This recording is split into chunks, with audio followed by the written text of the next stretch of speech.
Now let's take a look at some numerical examples. None of these are found in your textbook. Here's the first example. A train moving at 31 meters per second relative to a passenger standing on the train platform blows its horn. The train does not slow down as it passes through the station. The frequency of the horn on the moving train is 305 Hertz. A. What frequency does the passenger hear as the train approaches the platform? And B.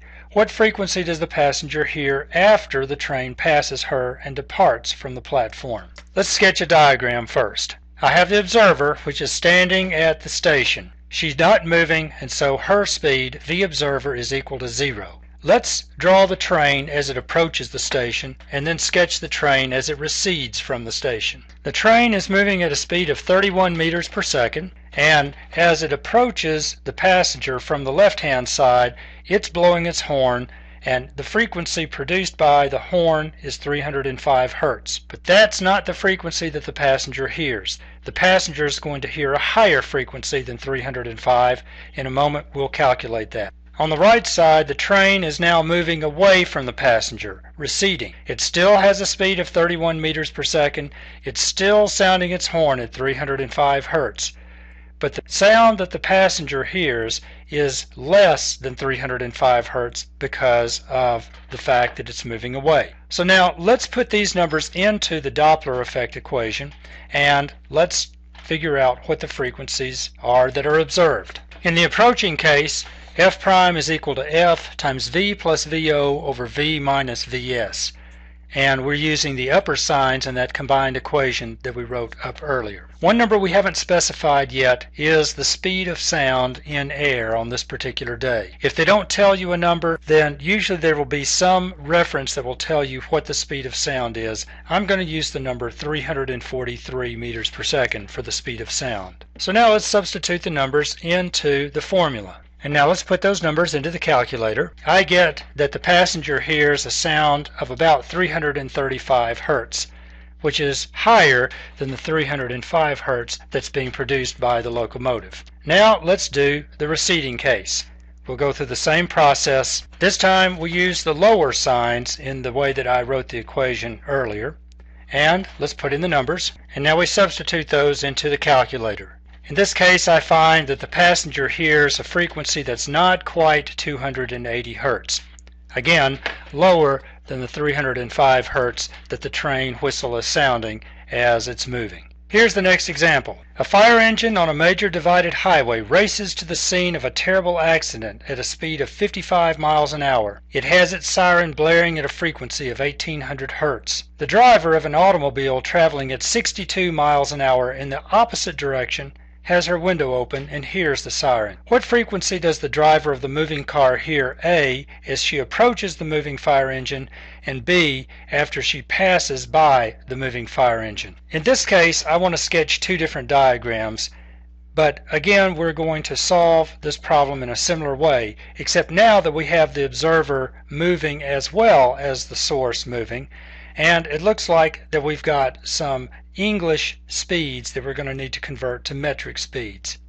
Let's sketch the diagram first. Here's the scene when the two vehicles are approaching each other. Now, of course, they're not going to have a head-on collision. They're in different sections of the interstate. One maybe is the southbound section, the other is the northbound section. But they're moving in direction that allows the distance between them to decrease, so they're approaching each other. Now, let's sketch the receding case. Both vehicles are still traveling at their same speeds. The fire truck is still at 55, producing a frequency of 1800 Hertz, whereas the passenger car is still traveling at 62, but now they're moving away from each other. Let's begin by writing what the speeds of these vehicles are in meters per second, and then applying the appropriate formulas. I get that the source is moving at about just under 25 meters per second. I'm going to keep all the decimals in my TI-89 calculator, so if you round yours to 24.6 meters per second, your numbers will be just a little bit different than mine, but it's the method that's important. I find the observer is moving at just under 28 meters per second. Now let's apply the Doppler effect equations. For the approaching case, we use the approaching equation. Now we put in the numbers. I get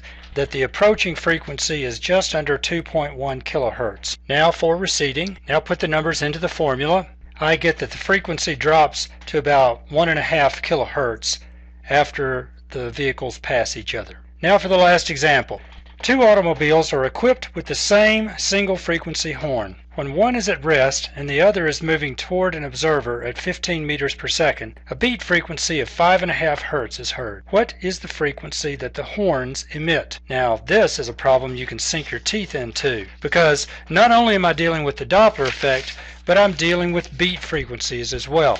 And this is the sort of thing that you might expect to see on the AP exam. Several things combined into a single problem. First, let's sketch a diagram. This observer is perhaps standing nearby car A. Car A is sounding the horn.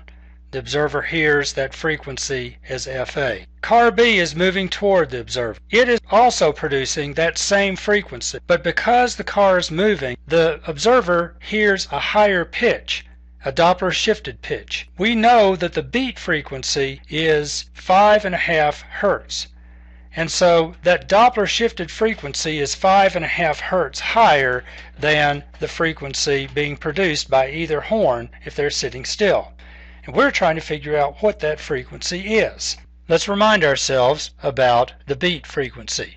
The beat frequency F beat is equal to FB minus FA. And we know it's going to be FB minus FA because FB is going to be a higher frequency as a result of the car approaching the observer. Now what is FB? That's going to be given by the Doppler equation.